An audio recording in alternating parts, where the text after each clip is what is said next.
Good morning, friends. This is Pastor Lorri from First United Methodist Church in Kirksville, and it is so good to gather together with you today on this Friday in the middle of September. We are thoroughly in that beginning of a change of season, both in routines of things. It still kind of feels hot like summer, but other things are starting to change. And so it's good to spend time with you today, whether you're joining me live here at 9:30 in the morning or whether you are joining me later on at some point. Well, as I come to you today and I'm thinking about this question, how is it with your soul? Same question I ask myself every week as I prepare to gather with you here. I'm thinking about a show that we watched last night with my family. Thursdays are often pizza nights, and we often watch a show while we eat. And we were watching a glass blowing competition. And the particular challenge in the episode we watched was looking at the way glass has been used over the past 2,000 years. And the contestants were supposed to choose something to make that to them represented something important about the role that glass had played in our society. Now, they all came up with their finished products, and as I was watching the judges look at the different entries, one was related to science, somebody else used something about a cell phone with the glass on it, fiber optics. The one that they related to on a most human level, and that you could just kind of tell they all perked up when they saw it, it wasn't the winning entry, but it was one that they connected with, was one of the contestants had done a take on Pyrex dishes.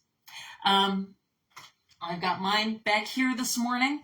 You probably have some in your own kitchens, and their pattern probably was whatever was out in the year that you established a household as an adult, whether that was through a single person gathering things, and in that case, your pattern might be one that belonged to somebody older than you who was getting rid of extras, or maybe you went out and purchased ones all for yourself, a treat.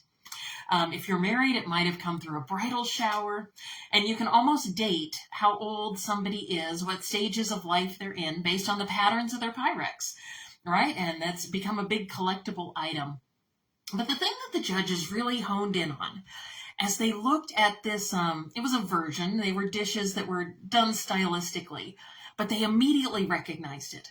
And they started to reminisce about the memories of who it was in their family who made these delicious foods in the Pyrex dishes. And one of the judges said, "Oh, I can almost taste the onions on the top of the green bean casserole just by looking at the lid on that dish."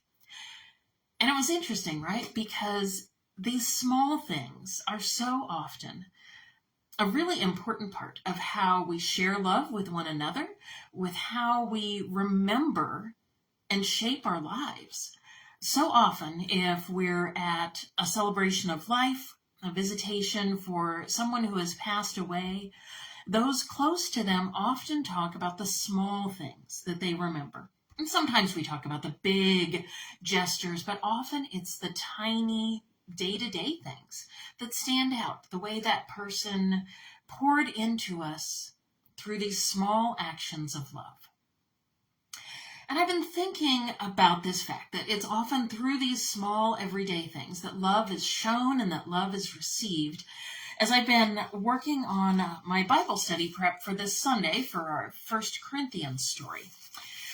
Because Paul in 1 Corinthians, and actually in all of his letters, he talks about this logic of the cross.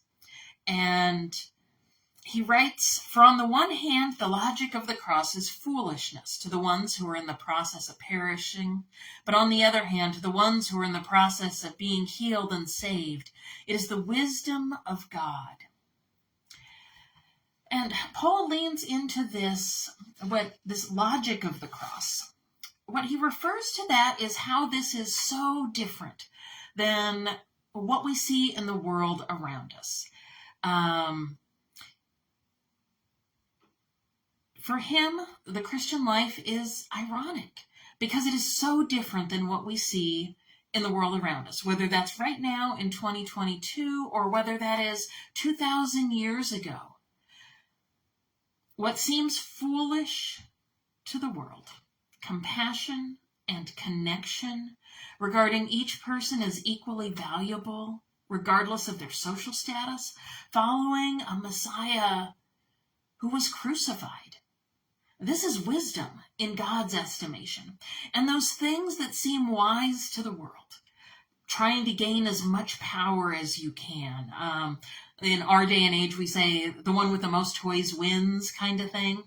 It's actually foolishness by God's standards. And Paul comes back to this again and again, especially as he is trying to explain how to overcome the difficulties that arise when we try to live together in community. Because so much of our example from so many parts of our lives is based on this wisdom of the world that says you must know all the things, you must do all the things, you must be all the things, you must have all the power, and that making any other choice, it doesn't really make sense. And Paul presents the cross as standing up against that and says this whole way of looking at power as what's best in the world, this paradigm of power, is not the way of the cross.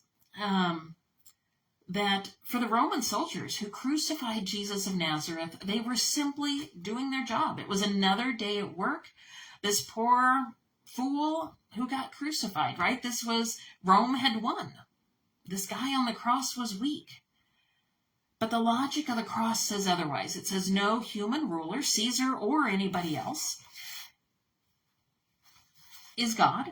Even though at the time in the Roman Empire, the Caesar truly was considered as a god. And the cross turns everything upside down and says that God's version of power prevails when all is said and done.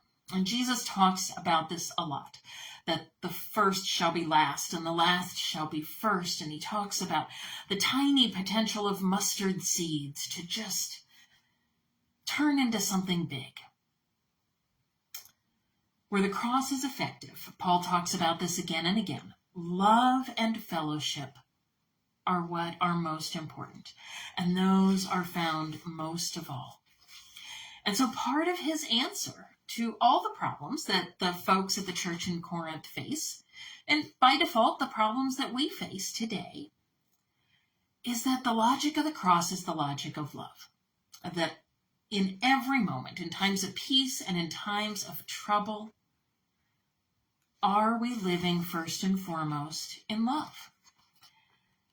Because in this letter to the Corinthians, Paul makes it clear that our unity comes through building together our common purpose of growing and building a community. And what is it that makes that most possible? Well, hope, yes, but that's not most important. And surprisingly enough, for building a church, it's not even faith that's the most important, according to this letter of Paul's. Instead, the greatest one is love. Because at the core, that is who God is. God is love.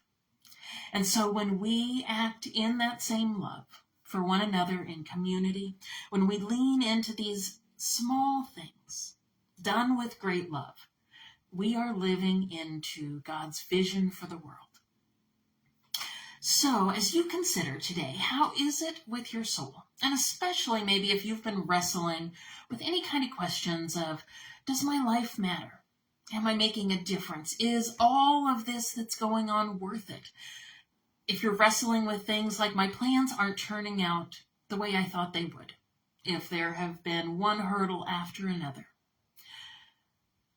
I assure you today, through this beautiful example in Scripture, sometimes the small things are enough. We are on this earth to love. And small things done in great love can make a huge difference when God's Spirit is at work. So have faith, have hope, and most of all, live in love. Be on the giving end of that. Be on the receiving end of that. Whatever that looks like, it may come in the form of a casserole dish. You just never know. But live in love, friends. Go in peace. I'll see some of you on Sunday morning for worship. Jennifer and I will be leading worship while Scott is officiating a wedding in Colorado for a relative. And so we will see you then, and then I'll see you here again next week. Take care, friends. Go in peace and go in love.